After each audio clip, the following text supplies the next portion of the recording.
Hachette Audio presents Matt. Written by R.C. Ryan. Read by Loretta Rawlins. For my son, Tom, firstborn, fiercely protective of his family. And for my darling Tom, first love, though gone, still watching over us all.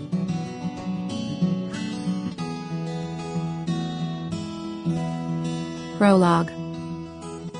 Glacier Ridge, Montana, 1997. The town of Glacier Ridge dated to the 1860s, a time of western migration when millions of buffalo roamed the Montana plains. It had seen plenty of legends in its time. Miners discovering gold at Grasshopper Creek, General George Armstrong Custer and his cavalry, railroad tycoons, and, later, oil barons.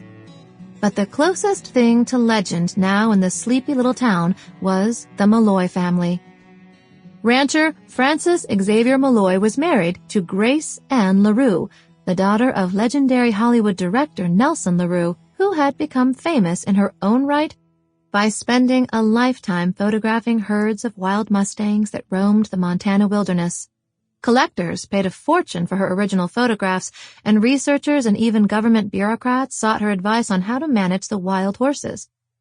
Add to that Frank and Grace's handsome, reckless sons, Patrick and Colin, and the fact that Patrick ran off and married a gorgeous girl named Bernadette when they were just 17, leaving the gossips with plenty of things to whisper about.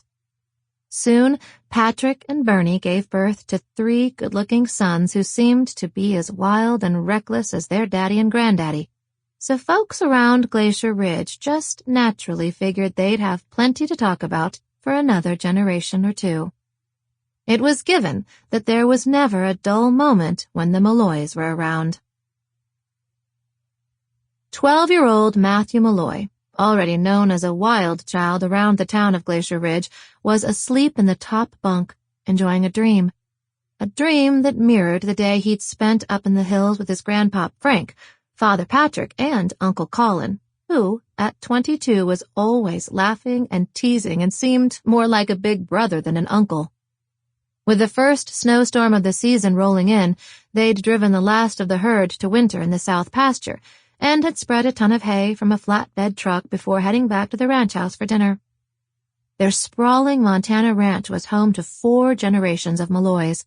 Matt and his younger brothers, 10-year-old Luke and 9-year-old. Sample complete.